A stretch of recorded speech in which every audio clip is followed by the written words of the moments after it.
Assalamualaikum warahmatullahi wabarakatuh. Halo teman-teman, bagaimana kabarnya? Kabar aku alhamdulillah baik-baik saja. Terus sekarang masih di majikan yang baru ini. Dari pindah yang kemarin itu kan nenekku meninggal. Terus kerja di majikan ini paling sekitar 3 mingguan lah. Terus menjaga kakekku 3 mingguan, terus kakekku meninggal lagi. Akhirnya ya harus pindah lagi, tapi masih menunggu proses karena menunggu kakekku dibakar dulu, yaitu tanggal 29. Nah selama ini bukan selama itu ya guys, selama ini sih aku masih di majikan lama, masih di majikan baru ini, masih tinggal di sini. Oh ya maaf ya, itu hangernya lupa tadi ya. Masih di majikan ini, masih tinggal di rumahnya kakek. Aslinya kan jobku kan jaga kakek nih, cuma satu rumah itu cuma aku sama kakek aja. Cuman pas aku dateng, pas rumahnya direnovasi, terus mau nggak mau karena ini direnovasi, jadi ke rumah anaknya dulu yang di Toyen. Nah di sana sekitar 2 mingguan kakek itu sakit ya, sakit vein atau infeksi paru-paru atau saluran pernafasan gitulah yang ku tahu gitu. Terus sebenarnya dia tuh luarnya itu masih kelihatan sehat, cuman dalamnya itu kalau maaf ya, dalamnya tuh kayak udah rusak lah gitu. Maksudnya ya dia ada masalah di organ dalam, udah banyak banget pas operasiannya gitu. Aku juga baru tahu ya, karena kan pas di desk jobnya itu kan dia masih sehat, cuma butuh ditemani doang karena ya umur juga ya, umurnya masih 92 tahun sih, cuman masih bisa jalan.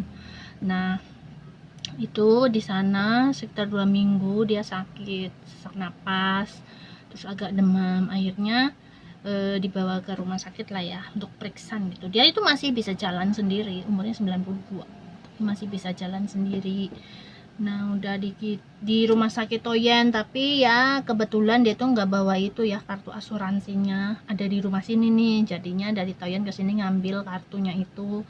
Terus daripada balik lagi ke Toyen, maksudnya ke rumah sakit Toyen, itu mending kita di sini aja gitu periksa. Nah ternyata harus diopnam karena sel darah putihnya itu tinggi ya.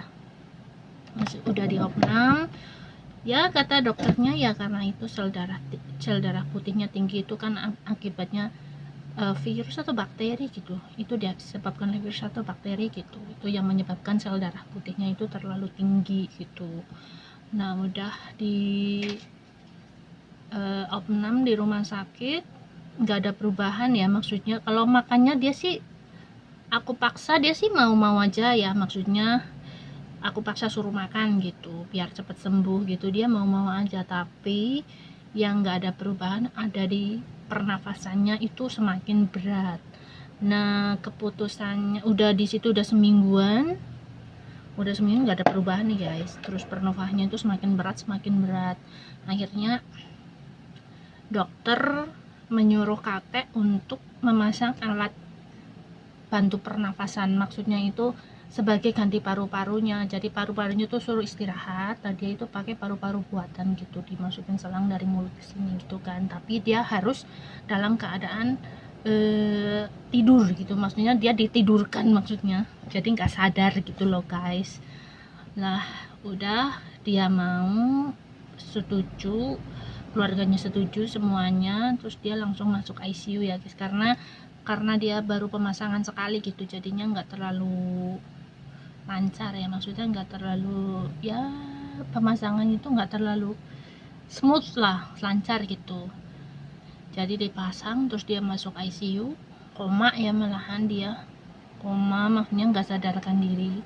Terus dari hari sebenarnya pas dok koma itu dia kan aku kesana, kalau ada butuh pampers kan, kalau di ICU itu kan nggak boleh ditungguin ya, nggak ada, apalagi ini musim corona kemarin itu kan rumah sakitnya itu sangat ini ya, ketat, lumayan ketat kalau di sini, jadi nggak boleh ditungguin. Jadi aku nunggu di rumah sini sendirian. Tapi kalau karena anaknya kan jauh, kerja semua, kantoran semua. Jadinya kalau ada kebutuhan apapun si kakek itu ya nyuruhnya aku gitu kan. Butuh pampers, butuh ya pokoknya kebutuhan yang kakek lah, ada tisu basah dan lain-lain itulah. Nah itu anaknya cuma telepon aku, suruh aku beli terus nganterin ke sana gitu deh. Terus pada saat itu sih sekitar 1 minggu atau 2 minggu itu, semingguan kayaknya dia di ICU itu, nggak sampai seminggu lah, 5 hari beberapa gitu.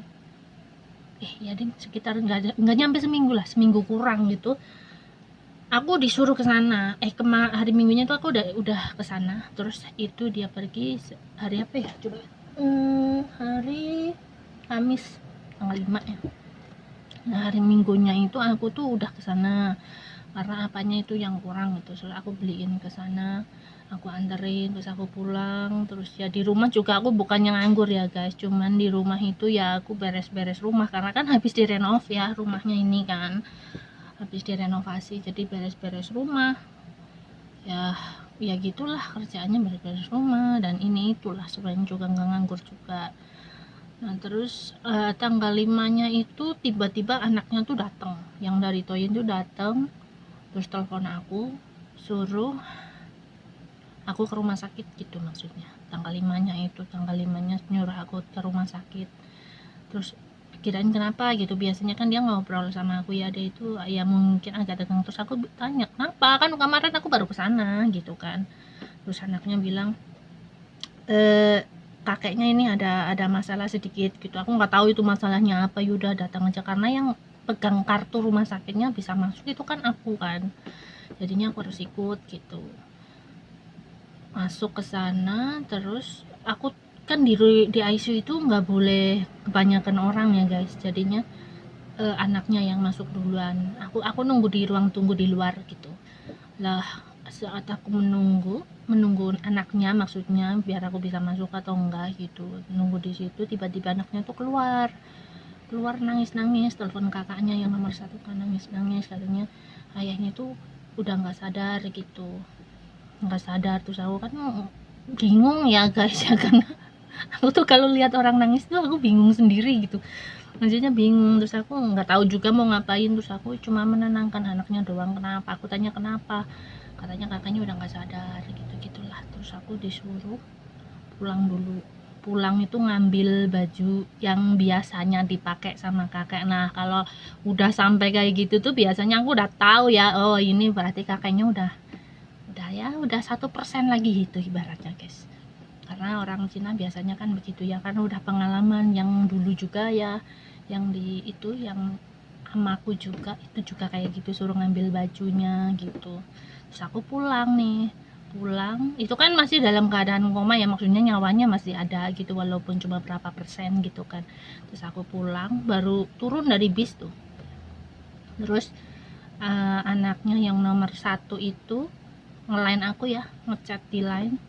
Dia bilang aku kan nanya nih di line, di grup keluarga itu kan, aku masuk di grup keluarga. Terus aku tanya, ini adik kamu tuh kenapa kok nangis keluar dari ruang ICU gitu. Terus suaminya masih di Toyen. Terus suaminya bilang kenapa, ya aku nggak tahu karena aku kan nggak bisa masuk gitu kan, there's anything wrong gitu, apakah ada masalah di dalam, ya aku nggak tahu karena aku nggak bisa masuk, aku bilang gitu. Terus mungkin ada berita yang kurang mengenakan gitu, suaminya bilangnya. Nah terus itu aku turun dari bis,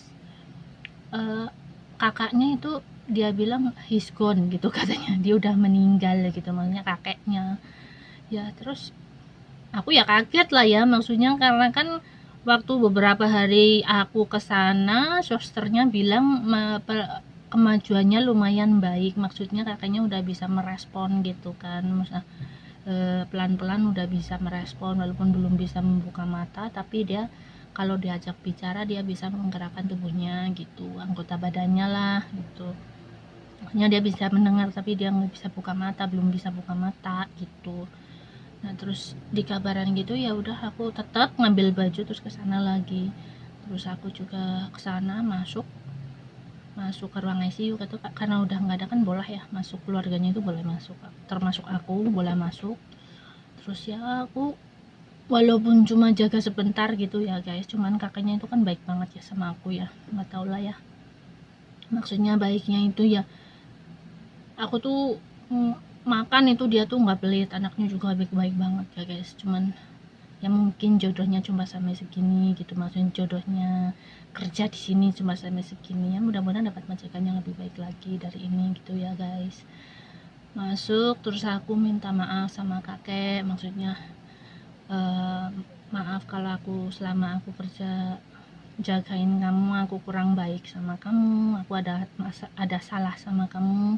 Terus aku juga terima kasih karena kakek juga udah baik banget sama aku, terus gitulah, terus membungkuk ya kan, kalau orang Cina gitu kan, terima kasih, terus agak sedikit membungkuk gitu sih gitu ya, nangis lah ya guys, walaupun cuma jaga sebentar tapi nangis, tetap sedih lah gitu, nangis juga. Terus anaknya itu yang pertama dia selalu menyalahkan dirinya sendiri, karena kan keputusan untuk memasang alat pernafasan, bantu pernafasan itu anaknya ya, tadinya kan kakeknya itu ya antara mau dan nggak mau gitu, cuman kan kata dokter ya karena umurnya ini harus dipakai, kalau nggak itu kasihan, karena udah 4 hari tuh, 4 hari 4 malam dia tuh nggak bisa tidur guys, nggak bisa tidur karena nggak bisa napas. Kalau dia tidur tuh dia sesak napasnya, dia akhirnya dia kan duduk terus gitu ya, duduk terus, dan dia sih nggak bisa bangun ya guys, maksudnya nggak, kalau aku bilang jangan bangun gitu kan nggak boleh bangun, karena dia pakai alat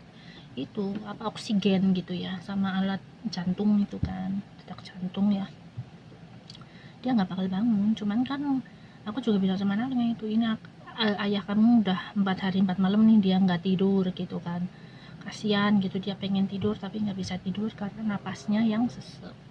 Jadi ya udah dia udah meninggal, jelas lah anaknya yang cewek itu nangis terus ya guys, nangis terus gitu. Terus aku bilang ikhlaskan, paling enggak ayah kamu meninggal itu sudah, anaknya sudah berhasil semua, udah mapan semua maksudnya, terus udah nggak merasakan sakit lagi, itu kan kasihan gitu kan.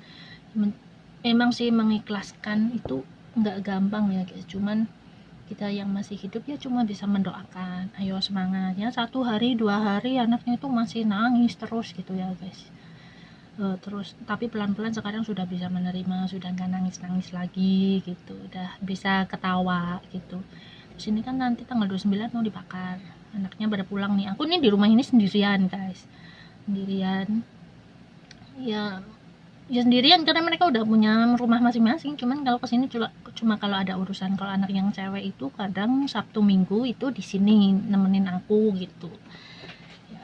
Terus ya besok tanggal 9 karena dibakar, aku suruh di sini makan anak-anaknya kakek gitu ya, bilangnya segitu, makan di sini gitu, karena biasanya kan makannya di restoran, cuman karena sekarang lagi covid nih jadinya aku suruh masak. Aku sih mau aja ya guys ya kerja.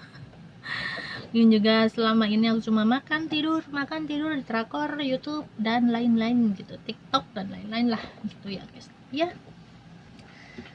Alhamdulillah sih, walaupun kerja cuma sebentar di sini ya, cuma ya mau 2 bulan kayaknya ya, nanti tanggal berapa ini, tanggal 12 tuh 2 bulan aku ya. Selama di sini mereka baik banget sama aku, sangat menghargai aku gitu ya, nggak menganggap aku sebagai pembantu juga di sini gitu ya, kayak keluarga sendiri lah gitu. Walaupun cuma sebentar mereka udah kayak keluarga sama aku ya guys, sangat menghargai gitulah.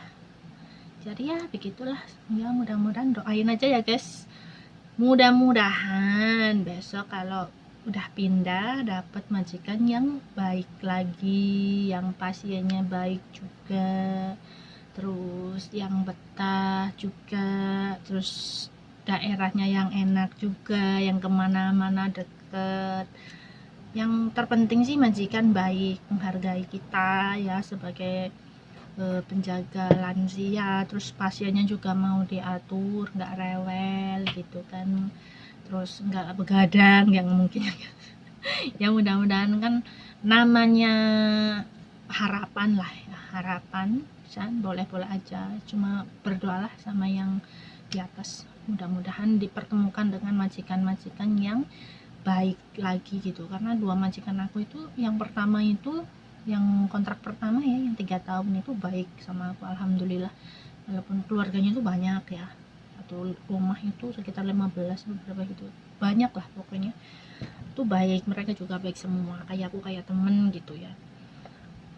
Yang ini kedua juga baik, cuman kerja sampai 2 bulan aja, tapi alhamdulillah baik ya. Mudah-mudahan nanti yang ketiga ini, majikanku yang ketiga, belum nyari juga sih, karena kan belum dapat izin untuk keluar dari sini ya, maksudnya.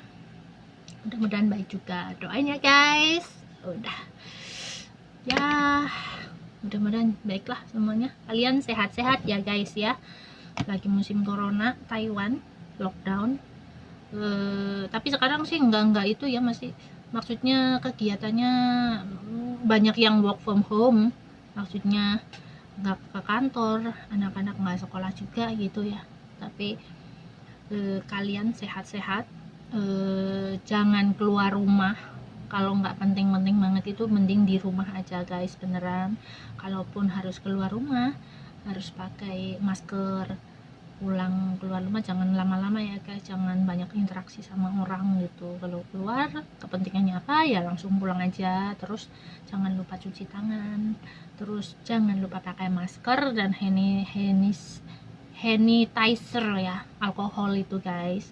Nah itu kalau aku sih habis keluar dari rumah, dari pasar apa gimana gitu, aku langsung mandi ya guys, mandi ganti baju gitu ya, walaupun baru dipakai bajunya bodo amat lah ya guys, yang penting keluar mandi ganti baju, terus mandi ganti baju gitu pokoknya lah ya guys. Jangan lupa cuci tangan dan patuhi protokol kesehatan ya guys.